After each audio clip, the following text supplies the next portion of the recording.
bisa marah deh ya. Kita marah, dia marah juga. Kadang-kadang dia mainin ya.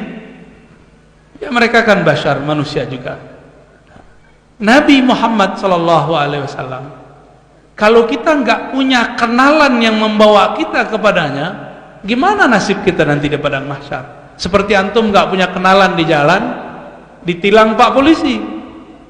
Syukur-syukur yang nilang tetangga samping, syukur-syukur majelis, satu majelis. Saya pernah ditilang sama polisi ya, di jalur Sudirman, Jakarta. Habis ngisi pengajian, kena ganjil genep. Ganjil genep. Saya waktu itu belum hafal plat mobil saya berapa. Walhasil ditilang lah, udah ditulis. Saya nggak pakai kopiah Pak, kopiah saya sembunyiin emang. Kita mau uji juga nih Pak Polisi. Pak Polisi ini hormat nggak sama orang yang khidmah buat agama? Udah ditulis, udah tanda tangan, udah disita itu SIM saya. Kan gawat kalau SIM kita disita, ya gak? Terus dia bilang, Bapak mau kemana? Dari mana? Wow, manusia nih, bukan robot. Saya dari pengajian, mau pengajian. Terus kok lewat sini Pak? Saya mau lewat ke kiri, tapi saya nggak tahu jalan Pak. Jujur aja. Itu kertas langsung dia masukin. Dah Pak Ustadz, ganti namanya. Tadi Pak Ar-Razi, sekarang dipanggil Pak Ustadz, jalan. Hati-hati Pak Ustadz, malah dihormat sama kita. Ya saya jadi GR Pak. Di situ saya paham, ternyata yang jaga di jalan itu banyak orang baik juga. Ternyata usut punya usut, di antara mereka itu banyak juga yang suka majelis sholawat. Cuma antum kan suuzonanya sama polis ya. Kalau itu karena dia tahu dia suka pengajian, cukup kita sebut saya suka pengajian, saya dikasih syafaat Pak di jalan. Ukuran hukum saya ditilang, tapi syafaat karena menyebut pengajian. Itu baru di jalan dunia. Kalau gimana di jalan akhirat? Syafaat itu perlu sekali. Tapi masalahnya pengajian udah nggak ada di padang mahsyar. Jadi antum ditanya antar malaikat, mau kemana? Mau pengajian? Dia bilang, bro, udah nggak ada pengajian di sini. Bohong tuh ya. Terus gimana? Harus jawab, saya umat Muhammad sedang mencari baginda Nabi Muhammad. Jika engkau malaikat tahu kemana arahnya, tunjukkan aku. Malaikatnya bilang, saya juga nggak tahu. Saya juga mau tahu, mau tanya kepada engkau. Katanya ente umat Muhammad, dulu pernah sholawat gak di muka bumi? Malah dikerjain malaikat tertu ya. Nabi Ibrahim, Nabi Adam, Nabi Nuh, Nabi Musa, semuanya butuh syafaat Nabi. Apalagi kita ya, bukan Nabi. Bagaimana supaya kita dibantu orang? Maka syafaat itu kuncinya cuma satu, ma'rifat, mengenal. Sejauh apa kita mengenal Nabi, sejauh itulah Nabi mengenal kita. Sebanyak apa kita komunikasi sholawat kepada Nabi, sebanyak itulah beliau, bahkan 10 kali lipat beliau membalas salam-salam kita. Maka jangan kurang sholawat setiap hari. Dari 313, 400, 500, bahkan 1000. Lagi jalan, jangan sok sibuk. Kita ini sibuk main handphone, bukan sibuk sholawat ya. Ustadz saya sibuk, ente sok sibuk. Emang gak bisa sholawat lagi di atas motor? Emang gak bisa sholawat lagi di mobil? Emang gak bisa sholawat ketika duduk diam mau berbaring? Tapi kalau rasa Nabi hadir, gak mungkin kita sambil berbaring. Makanya dilatih-latih merasakan hadirnya Nabi. Ada namanya mahallul qiyam. Mahallul qiyam itu belajar-belajar menghargai, menghormati kalau Nabi hadir. Pertanyaannya, Nabi masih ada gak? Tadi kita udah baca satu selawat, ruh Nabi jawab. Kalau Nabi jawab, Ruhnya di bumi ini atau di alam ruh? Di alam ruh. Ruh kita dengan ruh Nabi, kata beliau, al arwah junudun mujannadah. Roh itu dia berbaris-baris. Kalau dia kenal, dia akan baikan. Jika tidak kenal, dia bermusuhan. Maka kalau ada hari ini di antara kita yang kenal, di alam ruh kita ini dekat. Kalau ada yang dulu tidak kenal, di bumi bertengkar, berselisih. Jadi kalau berselisih, cukup renungi, salah apa aku dulu di alam sana, ya. Jadi nggak usah disesali, emang ini sudah jalannya, dan itu tidak masalah, ya. Nabi Muhammad sallallahu alaihi wasallam mengatakan, Anal Fatih, akulah sang pembuka. Semua nabi tidak bisa buka jalan, akulah yang buka. Saya baru disampaikan oleh guru saya beberapa hari yang lalu, kisah yang kita kenal selama ini, tapi kami pun baru sadar. Kenapa satu-satunya nabi yang naik ke langit lewat pintu yang ada di Masjidil Aqsa, yang di situ ada satu batu, namanya batu apa? Sakhra. Ya.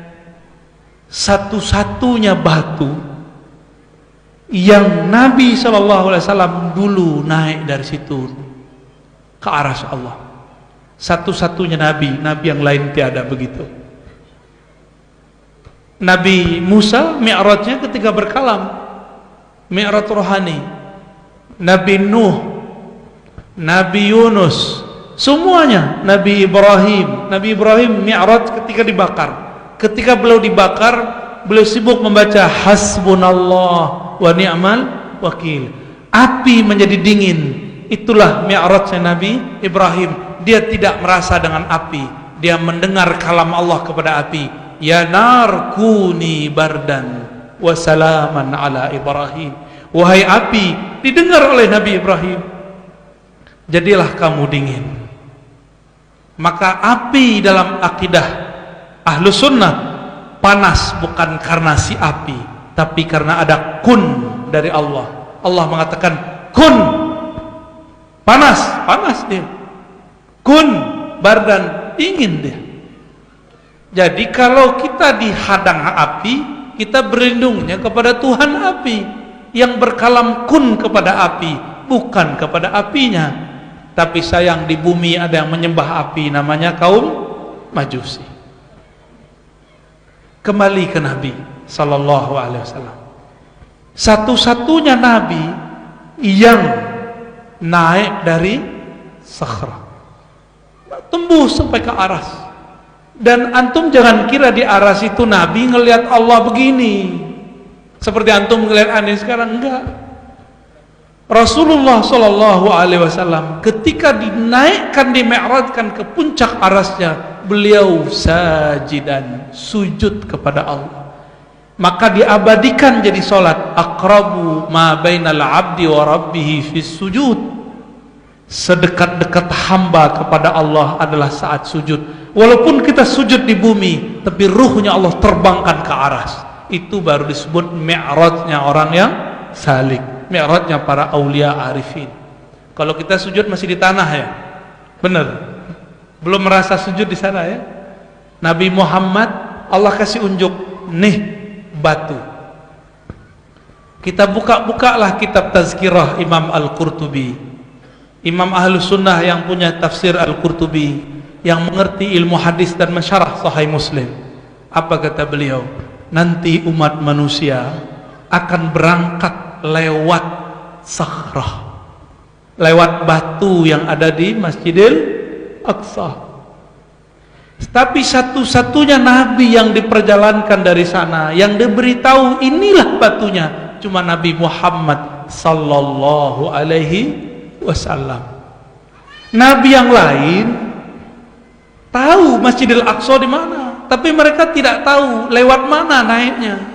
Yang tahu cara naiknya cuma Nabi Muhammad sallallahu alaihi wasallam. Maka beliau mengatakan, hatta Ibrahim, sampai Nabi Ibrahim kakekku secara nasab, butuh aku cucunya secara nasab, karena aku adalah ayahandanya secara ruh. Jadi yang sebenarnya tua siapa? Nabi Muhammad apa atau Nabi Ibrahim? Nah, yang tua siapa? Nabi Muhammad apa Nabi Adam? Yang tua siapa? Nabi Muhammad sallallahu alaihi wasallam. Maka orang yang ada cinta Nabi Muhammad di kalbunya, dia tua. Dia yang ada ma'rifatun Nabi di kalbunya, dia orang tua walaupun mukanya masih muda. Karena orang-orang ini akan tahu beradab kepada orang yang lebih tua. Yang gak punya adab kan anak-anak, dan kita malah senang. Kalau anak-anak beradab malah kita bingung. Ini makhluk apa nih ya? Jadi kalau anak-anak di masjid lari-lari itu biasa Pak. Tapi kalau bapak-bapak lari-lari di masjid, saya curiga.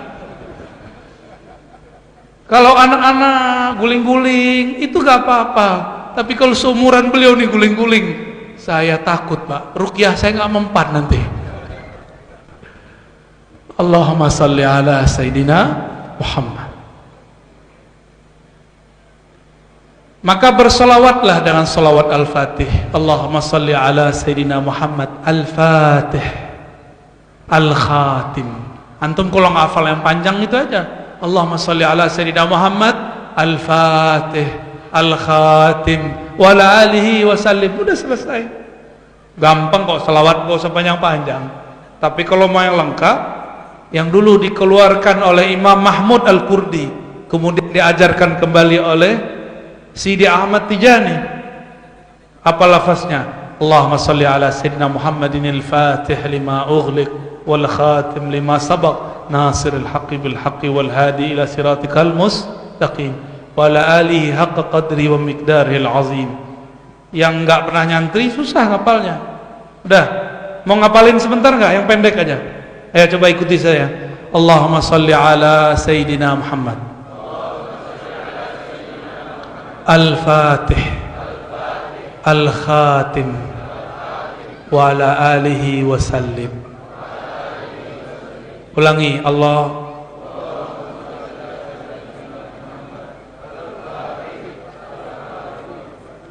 wa ala alihi wa sallim. Waduh, hafalannya cepat sekali bagi.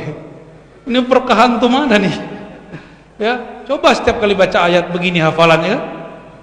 30 hari sudah 30 baris. Tapi inilah keberkahan maulid. Kita hafal karena cinta. Orang yang baca kalimat ini nanti dia dapat kunci syafaat Nabi sallallahu alaihi wasallam, karena dia menyebut salah satu sifat Nabi, Al-Fatih dan juga Al-Khatim. Jadi nanti walaupun Nabi Ibrahim itu nabi, kita lebih dulu masuk surga kalau kita ahli surga. Nabi mengatakan, aku dan umatkulah yang dahulu, tapi beliau kan nungguin umat terdahulu. Jadi kita masuk surga, Nabi belum masuk surga. Itulah ayah handaruh. Ayah itu mau nggak makan, yang penting anaknya makan. Maka Nabi itu sibuknya bukan main hilir, mudi, timur, barat cari siapa yang dulu pernah sholawat kepadanya. Itu ada tanda di jidatnya. Siapa yang dulu ikut sunnah berwuduknya, nanti bercahaya tangan, mukanya, kakinya. Siapa yang dulu mandi wajib, ketika dia hadas besar, tubuhnya bercahaya. Nabi lihatin cepatnya, tapi karena beliau cahaya, semuanya cepat, semuanya terkendali. Nabi Muhammad SAW belum masuk surga, kita sudah masuk surga. Tapi pas masuk surga, dia sudah ada juga di dalam. Itu bingung tuh. Antum kalau nggak percaya nanti masuk aja surga ya. Nabi lagi sibuk ngurusin para nabi di luar, para umat terdahulu di luar. Tapi ketika kita masuk ke dalam, di surga Firdaus ada beliau. Gimana ceritanya tuh? Apa kata Nabi? Inna lillahi ma'itu rahmah. Allah punya 100 rahmat, 1 di dunia, 99 di akhirat. 99 di akhirat, rahmat Allah. Rahmat. Coba kembali ke Quran. Wa ma arsalnaka illa rahmatan lil. Engkau itu aku utus adalah sebagai rahmat engkau itu rahmat, hai Muhammad. Jadi rahmat yang ada di 99, di 100 tingkat surga, itu rahmat Nabi Muhammad semua. Itu nur Nabi Muhammad semua. Maka orang ketika masuk surga, dia bingung, kok ada nur Nabi di dalam. Padahal Nabinya lagi urus umat terdahulu. Naik lagi ke makam berikutnya, surga yang di atasnya, ada lagi Nabi di situ. Tapi yang paling sempurna itu di bagian surga yang tertinggi. Maka Nabi mengatakan, "Idza sa'altumul jannata fas'alul firdaus." Jika kamu minta surga, mintalah firdaus. Kenapa firdaus? Di surga firdaus ada nikmat di atas semua nikmat surga. Tapi sekali 500 tahun. Setiap pagi dan sore Allah memperlihatkan nurnya, cahayanya, sifat-sifat kesempurnaannya.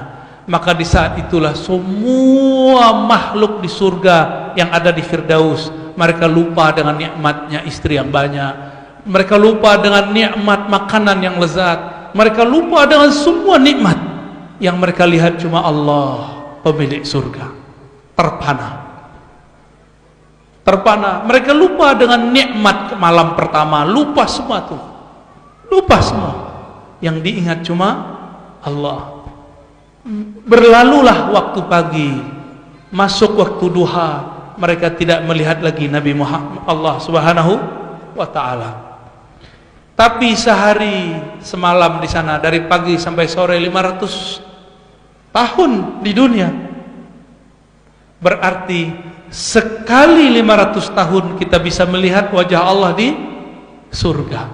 Di surganya dihitung pagi sampai sore. Jadi pagi sampai sore di surga itu lamanya bukan main. Lamanya bukan main. 500 tahun. Sehari semalam dihitung 1000 tahun. Ada di sini yang umurnya 500 tahun. Ya, berarti ketemu dengan Syekh Abdul Somad ya. Ketemu dengan Kusyasi, Qurani, waduh, horor juga tuh orang ya. Mungkin mukanya udah nggak ada dagingnya kali ya. Terakhir, sahabat-sahabat, teman-teman yang melakukan Allah, pecinta Rasulullah sallallahu alaihi wasallam. Karena mau mengenal Nabi itu tidak mungkin lewat buku, tidak mungkin lewat YouTube, tidak mungkin lewat lembaran-lembaran kertas. Maka Nabi memberikan jalan keluar. Apa kata beliau? Tuba liman ra'ani, tuba liman ra'a, man ra'a, man ra'a. Sampai 7 kali Nabi ngomong. Beruntung yang memandangku, percaya kepadaku. Beruntung yang tidak memandangku, tapi memandang orang yang dulu pernah sempat memandangku. Abu Jahal memandang Nabi enggak? Abu Jahal enggak. Abu Jahal memandang Muhammad bin yang dia ingat Muhammad nasab, bukan Muhammad ruhani. Jadi kalau antum nih lihat, biasanya pesantren itu rame, orang luar yang isi. Orang kampung situ nggak rame. Kenapa? Orang kampung bilang, dulu main pasir samping rumah saya, aja kan jadi kiai. Nggak percaya dia kalau orang itu bisa berubah. Dulu tawuran sama anak saya, gitu. Susah diterima. Ya. Makanya kita kalau naruh anak itu bisa jauh-jauh, karena kita kurang percaya sama orang yang dulu mungkin maling rambutan kita. Sekarang jadi ulama. Karena kita tidak memandang Nabi secara fisik dan rohani, maka pandanglah orang yang ketemu Nabi. Siapa? Sahabat? Sahabat Nabi ada nggak sekarang? Nggak ada. Terus gimana? Cari murid sahabat Nabi, tabiin. Ada murid tabiin? Nggak ada. Maka caranya gimana?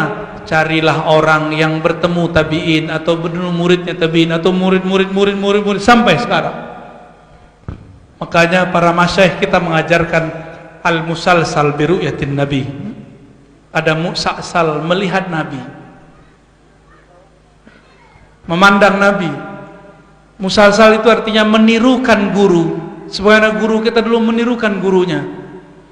Maka berkatalah guru kami Syekh Ahmad Marwazi, dulu aku memandang guruku Syekh Yasin Al-Fadani, dan guruku mengatakan, aku dulu memandang guruku Syekh Omar Hamdan. Aku mengatakan, guruku mengatakan, aku memandang guruku terus sampai kepada sahabat Nabi mengatakan, aku memandang Rasulullah sallallahu alaihi wasallam.